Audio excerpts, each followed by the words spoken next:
नमस्कार, मैं हूं कमलेश बिट्टू मिश्र और आप देख रहे हैं फुकरे स्टाइल। ये जो लॉकडाउन का पीरियड रहा, हम कह सकते हैं कि इस लॉकडाउन ने हमें बहुत कुछ सिखाया। बहुत सारी चीज़ें ऐसी हुई जिसके बारे में हमने कभी नहीं सोचा था। इसमें से एक वर्ग, एक हिस्सा ऐसा है जो बहुत ज़रूरी था और जिस पे एक बहुत बड़ा दबाव आया, और वो जो हिस्सा था वो था शिक्षा का, स्कूल्स का, स्कूल प्रबंधन का, जिस पे एक बहुत बड़ी चैलेंज आ गई कि ये जो हमारे आगे के भविष्य हैं, इनके पढ़ाई पे अगर पूरी तरीके से ब्रेक हो जाएगी तो सारा कुछ रुक जाएगा। इस दौरान बहुत सारी चीज़ें घटी।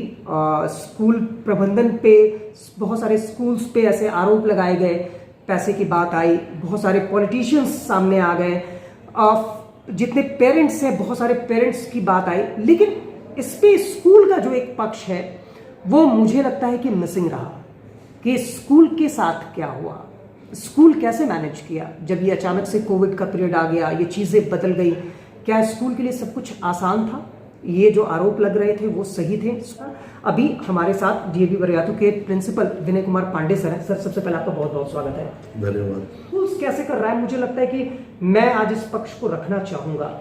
सर, इसे आप कैसे देखते हैं, ये जो सारी चीज़ें हो रही थी इस दौरान?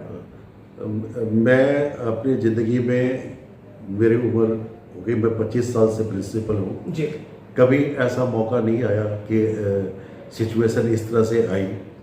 टीचर्स हमेशा ही अच्छा करते रहे। मैं तो कहता हूँ कि टीचर्स भी एक वॉरियर हैं कोविड के जी। जैसे पुलिस वाले या डॉक्टर्स है, वैसे टीचर्स भी वॉरियर है। इतनी बड़ी संख्या जो बच्चों की है, उन सारे बच्चों को अपने घर में रखने में और कोविड पे बचाने में उनका बहुत बड़ा योगदान है। दूसरी बात, हमने जो देखा अपने टीचर्स के साथ जो इंटरेक्ट किया, उस पर ये देखा कि टीचर्स पहले से कहीं बेहतर टेक्नो फ्रेंडली होके टेक्नोलॉजी यूज़ करके और बच्चों को पढ़ा रहे हैं। पहले से अच्छी पढ़ाई हुई। पेरेंट्स इस बात को बहुत ध्यान से देखेंगे। टेचर्स ने भी अपने आप को बेहतर करने की कोशिश की। पेरेंट्स भी बहुत सेटिस्फाइड हुए। बच्चों को नोट्स मिला, बच्चों को बेहतर टेक्नोलॉजी से पढ़ाए, स्मार्ट क्लासेस का यूज़ हुआ। तो मेरी समझ से ये पढ़ाई बेहतर हुई, पहले से भी बेहतर हुई। सर, दो चीज़ें मैं इस पर चाहूँगा कि आप ज़रूर अपनी राय रखें। जो मैंने दो बात कही, एक कि इस तरह का जो एक विरोध हुआ था और कई सारे पेरेंट्स सामने आ रहे थे कि स्कूल पैसा ले रहा है, स्कूल ज़्यादा ले रहा है, एंड ये जो ऑनलाइन है कुछ हो नहीं पा रहा है। इस पे आप क्या कहना चाहेंगे? कोई भी स्कूल, जब शिक्षा की बात होती है तो कोई भी स्कूल इतना पैसा नहीं लेता कि उसके खर्च से ज़्यादा हो। खासकर मैं डीएवी स्कूल के बारे में बता रहा हूँ। ये एनपीओ है, नॉन प्रॉफिटेबल एग्जाम ऑर्गेनाइजेशन है जी। एक ट्रस्ट है। हम उतना ही पैसा लेते हैं जितने पैसे से हम स्कूल को चला सकते हैं। और ये चेंजेस जब आते हैं तो ऑब्जेक्शंस बहुत होते हैं, बहुत ज़्यादा रेजिस्ट लोग करते हैं। तो इस कारण से रेजिस्टेंस हुआ होगा। अदरवाइज ऐसी कोई बात नहीं थी कि जिसमें ज़्यादा पैसा लेना और या किसी और चीज़ का विरोध हो। सर, एक बात आपने कही और आपकी बात से मैं भी इत्तेफाक रखता हूँ। मैं समझना चाहूँगा, आपने कहा कि ये शिक्षक भी जो हैं वो कोरोना वॉरियर्स हैं। वो भी क्या मिसिंग थोड़ा सा कहीं बुरा लगता है क्या कि चर्चाएं सभी की होती हैं, हेल्थ वर्कर से हो रही है, प्रशासन के लोगों की हो रही है, लेकिन इस सिनेरियो में शिक्षक तो सर नहीं आ रहे हैं कहीं भी? लगता है, ये फील होता है कि नहीं ये गलत है, ये भी होना चाहिए। अगर ये सारे लोग बेहतर तरीके से समझें तो हर स्टूडेंट के पास, हर विद्यार्थी के पास दो अभिभावक होते हैं। एक तो उनका सगे पिता माता और दूसरे उनके शिक्षक। शिक्षक एक ऐसी कौम है जिसको अपने बच्चों को प्रोत्साहित करने के बाद उसे बड़ा करने पे बहुत आनंद आता है। उसका रिटर्न वो नहीं लेता, कोई रिटर्न नहीं होते उसके, बस वो बहुत खुश होता है अपने बच्चों को आगे बढ़ने के लिए। इतने बड़े आज के दिन पे जो महामारी एक तरह से है ये कोविड, इसमें उन बच्चों को अपने घर पे रख के 5-6 घंटे बच्चों को घर पे रख के और अगले 2-4 घंटे के लिए उनको असाइनमेंट देके घर पे रखना, तो ये डिस्टेंसिंग का बहुत बड़ा उदाहरण है। और हम तो कभी बुरा नहीं मानते, हम अंदर से बहुत बड़े सेटिस्फाइड हैं। लोगों को बात करनी चाहिए, शिक्षकों की भी बात करनी चाहिए, बस वो फील करें, उसमें बहुत खुशी हमें, वो फील करें इस चीज को कि मैं आज कह दे रहा हूँ कि एक अच्छे ये वॉरियर हैं, तो उनको फील करना चाहिए कि रियली शिक्षक वॉरियर है। चलिए, ये हमें भी फील करना चाहिए, क्योंकि आप समझे कि जो एक स्कूल में ये पैटर्न नहीं था, अचानक से एक पैटर्न आता है, इतने बच्चों को हैंडल करना है, उनके पढ़ाई को भी कंटिन्यू करना है, तो इस पार्ट को भी हमें ज़रूर सोचना चाहिए। सर, एक एक्स्ट्रा प्रेशर भी शिक्षकों पे आया, क्योंकि पहले का सेटअप कुछ और था, अचानक से एक दूसरा सेटअप कंप्लीटली चेंज, एक अलग से दबाव, जितना मेहनत करते थे उससे ज़्यादा शिक्षकों को करना पड़ रहा है। हाँ, आज के दिन पे जब शिक्षक, अब तो पहले बच्चों के साथ वो इंटरेक्ट करते थे, अपनी अपना बेहतर प्रदर्शन करते थे। अब के दिन पे वो बच्चे के पेरेंट्स भी उनके साथ है, सोसाइटी भी साथ है, उनको देख रही है, वो अपने आप को बहुत ज़्यादा टेक्नो फ्रेंडली बनाए, टेक्निकली बहुत साउंड बनाए, अपने आप को बहुत एनरिच किया करे।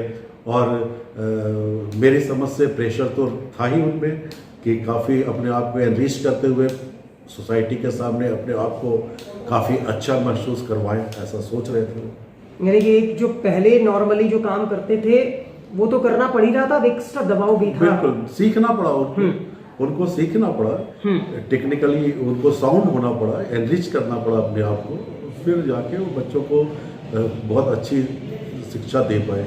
सर, अगर डीएवी बरियातू की ही हम बात कर ले, किस तरीके से ये जो स्कूल है, ये जो कैंपस है, वो तैयार है कि लॉकडाउन के जो ये शर्तें हैं, अब तो अनलॉक हो गया सारी चीज़ें, कि अब जब स्कूल खुलती है तो आप उनके पेरेंट्स को ये आश्वस्त करें कि भाई आपके बच्चे यहाँ पे सेफ हैं, इसके लिए क्या चेंजेस आप लोगों ने किए हैं, या क्या तैयारियां हैं कि जब बच्चे आएंगे तो क्या ध्यान रखना है, संक्रमण ना फैले, कैसे आप लोग करेंगे सर? अभी तो दो बातें जो हमारे दिमाग में आ रही हैं, बड़ा पर्सनल सा व्यू है।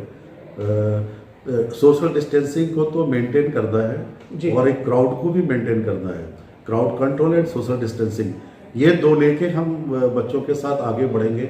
सैनिटाइजेशन और बच्चों को डिस्टेंसिंग, कैंपस क्लियरिंग, ये सब का बहुत ध्यान रखेंगे। और जैसा हमने बताया कि हम बच्चे के दूसरे अभिभावक हैं, तो हमें बहुत चिंता रहेगी जब बच्चे आएंगे। हम टीचर्स बहुत प्रेशर में रहेंगे, हम भी बहुत प्रेशर में रहेंगे, प्रबंधन बहुत प्रेशर में रहेगा कि बच्चों को कोविड से बचाया जाए। चैलेंज होगा सर ये कि बहुत बड़ा चैलेंज, हजारों आपके बच्चे तो संख्या में है, या फिर सर टोटल कितने बच्चे होंगे? करीब 4000 बच्चे। 4000 बच्चे हैं, तो एक चैलेंज है ये आप लोगों के लिए, बहुत बड़ा चैलेंज है। हम 4000 बच्चों को आज एकोमोडेट करें यहाँ पे, तो बहुत दुविधा में पड़ जाएंगे। तो हमने बच्चों को 2 पार्ट में करना पड़ेगा, 3 पार्ट में करना पड़ेगा, यानी एक ही क्लास स्लॉट्स बनाएंगे, स्लॉट्स बनाना पड़ेगा, रोस्टर के हिसाब से बुलाएंगे बच्चों को। तो वहाँ पे भी सर ड्यूटीज बढ़ गई, हाँ, टीचर्स की जिम्मेदारियां बढ़ गई। फिर हम तो जिम्मेदार आदमी हैं, टीचर से जिम्मेदार आदमी है, सोसाइटी के लिए बैठे हुए हैं, कोई दिक्कत नहीं है। तो यानी जो आपको अभी देख रहे हैं वो निश्चिंत हो जाए कि आप अपने बच्चों को बहुत ही सेफली अब बरियातू के कैंपस में भेजेंगी, और जो संक्रमण से लड़ने की बात है उसके लिए स्कूल प्रबंधन तैयार है। बिल्कुल बिल्कुल तैयार है, बिल्कुल तैयार। तो ये हमारे साथ विनय कुमार पांडे सर थे, डीएवी बरियातू के प्रिंसिपल हैं, और इनके चेहरे पे एक मुस्कुराहट है। मुस्कुराहट ये कह रही है कि शिक्षक हमेशा देता है समाज को, हमें, आपको, और हमें भी अपनी जिम्मेदारी निभानी है, और इन शिक्षकों के बारे में भी बात करनी है। एक वॉरियर है जो इस मुश्किल वक्त में भी अपनी चीज़ों को टेक्निक्स के साथ जुड़कर बच्चों तक पहुंचाने की पूरी कोशिश कर रहे हैं। तो इन्हें भी मोरल सपोर्ट की ज़रूरत है, जो हम और आप देख सकते हैं, दे सकते हैं। तो चलिए, उम्मीद करते हैं कि इस इंटरव्यू के साथ बहुत सारी बातें आप समझ पाएंगे कि स्कूल क्या सोचता है। सर, कोई एक मैसेज आप जितने भी विद्यार्थी हैं उनके लिए कोई एक मैसेज? मैं सारे अभिभावकों से, सारे विद्यार्थियों से मेरा अनुरोध है, मेरी अपील है कि अभी भी कोरोना और कोविड-19 प्रॉब्लम्स ख़त्म नहीं हुए हैं। आप भी विवेकशील रहें और डिस्टेंस मेंटेन करें, और वाकों से भी मेरी प्रार्थना होगी कि बच्चों को डिस्टेंस मेंटेन करते हुए साफ सुथरा रखने की कोशिश करें। चलिए सर, आपसे बात करने के लिए बहुत बहुत शुक्रिया। बहुत अच्छा लगा आपसे। तो चलिए उम्मीद करते हैं कि ये इंटरव्यू आपको पसंद आया होगा। नेक्स्ट फिर मिलेंगे एक नए इंटरव्यू के साथ। मुझे इजाजत दीजिए। चैनल को अगर आपने सब्सक्राइब नहीं किया है तो चैनल को अभी सब्सक्राइब करें, लाइक करें, वीडियो अच्छा लगे तो ज्यादा से ज्यादा लोगों के बीच में शेयर करें। नमस्कार। नमस्कार।